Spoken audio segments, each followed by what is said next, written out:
Hey guys, so we've talked about the GPD Win already in an unboxing and kind of looked at it a little bit, but now I figure we'll actually take it apart and see what's going on inside of this thing. I've already been warned by several people to not take it apart because apparently it is very difficult to get it back together again, but oh well.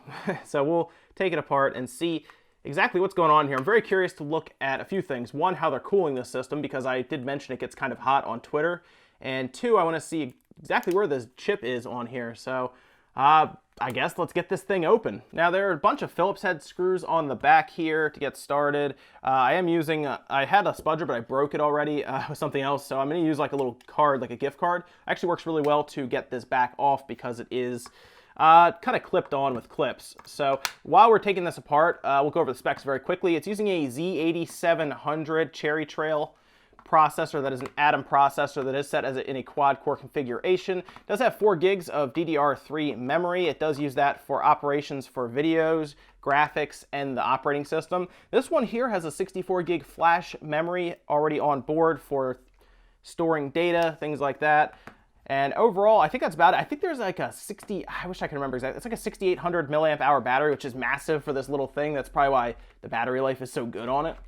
Because it's just brute forcing with a very large battery. So let's get this apart. Now this is the part I'm talking about where these are clipped on here from what I can tell. All the way around there's clips. So I'm going to use this gift card hopefully to get it apart.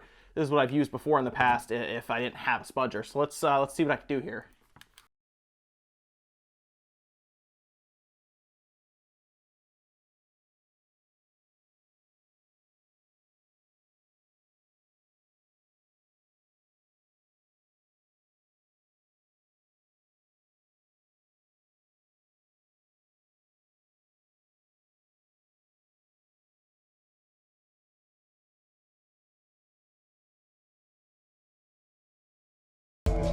Okay, so I'm looking at this now, and there is a very large battery on the back, 6,700 milliamp hours. I was close. 6,700 milliamp hours, that's this large battery here, and this little guy here, it looks to be for, yep, the fan controller that's on the back. So that's how they control the fan. You actually have a switch here that you can move between no fan, I guess, a little bit of fan, and then fan at full blast. I really wish they had used a dynamic fan. That would have been much better, one that will change depending on what the CPU load is. But they do at least have this glued in really well with probably adhesive strips underneath to hold that battery so it's not swinging around. Adds a lot of weight to the system. Really, if it wasn't for this battery, the system would be pretty light. So keep that in mind. The battery in this is larger than most full-size laptop batteries, which is cool at 6,700 milliamp. That, of course, is, like I said, why it has good battery life. So right away, I'm looking at this. We do have quite a bit going on here. The main motherboard I like is like a black PCB. We have the fan, which is like a box fan, and they really could have made this quieter and probably shrunk it down a little more just by using one of those, I guess, surface type of fans, ones that we see in the Switch that we saw, or ones that we see in MacBook Pros and Airs where they are more like a very small turbine fan.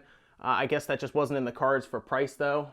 Is all I can think of, because they did try to get this out at around $300, which is pretty good for a pint-sized laptop like this.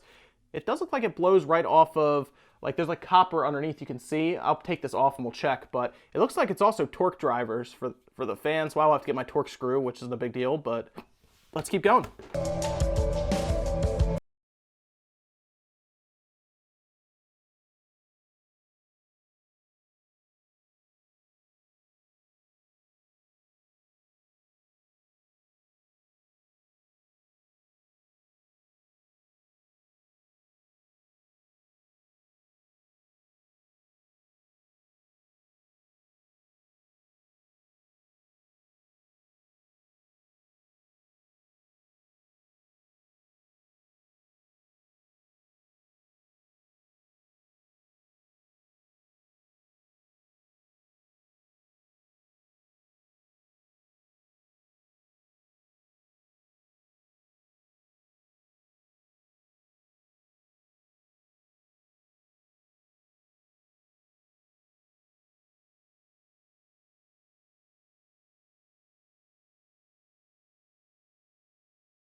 So it looks like our entire setup here is using the keyboard almost as like a heatsink. You see it's like a large piece of copper here. This is like the keyboard membrane here where all those keys are. And then this is like, I guess, where the processor is underneath this large piece of copper. So it's using a very large piece of copper here to cool the whole thing, with the fan on this side, look, I guess, blowing air off of it. That's probably why the temperatures get so hot, because it's kind of stretched out and it kind of stays here. They don't have anything that's really cooling this copper very well. They probably could have figured out a different way to do this. I'm not really sure why they did it this way, but I'm at least going to open this up so we can look at the processor. I think I just got to get it off of here.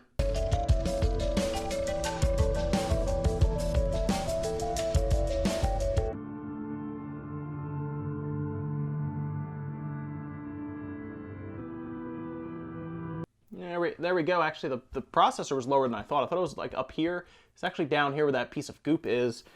This is just for the RAM, it looks like. There's like a little sticker there, like a piece of goop for the RAM, that is right above the processor here.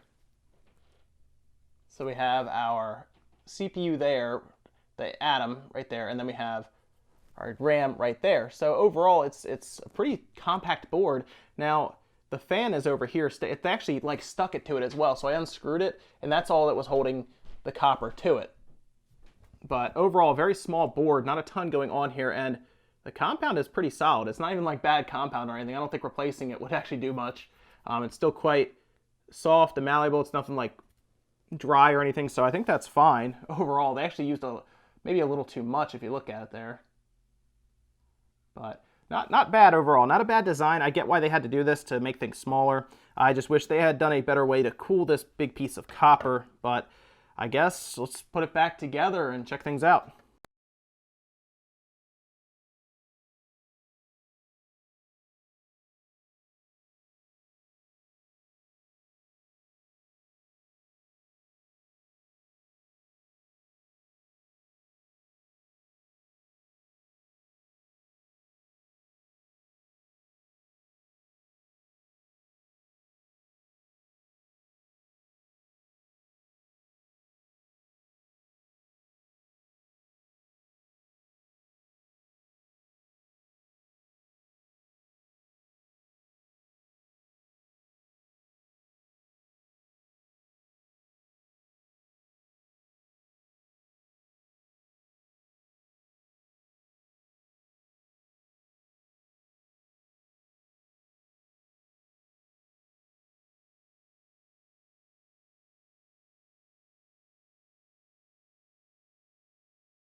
For the GPD Win, guys, I think it's a pretty cool system overall. They built it as best they could with these space constraints, where obviously it's very small I mean, it's the size of like a 3DS XL, for example, but it has a full keyboard, 2 joysticks, D-pad, ABXY from like what the 360 looks like, and full touchscreen. So overall, they had to put a lot in here. I understand why they had to cool it the way they did. I just wish they had done it a little differently, to maybe do a pass-through with air to cool that copper. I mean, they must have done a lot of testing, but they were constrained, like I said, by space, money, and probably time too, because they did have a large Kickstarter backing that probably wanted these things now. So overall though, cool system. It is built better than I thought it would be, considering it mostly is sold out of China, where they do tend to get cheaper parts. The fan could easily be upgraded. I hope they do that later on in another revision or just down the road to be quieter, because this fan is loud. It's very loud. But they could easily replace it with more of a low-profile whisper fan, and it would sound a lot better, and probably even cool better, because it would probably have a higher CFM to move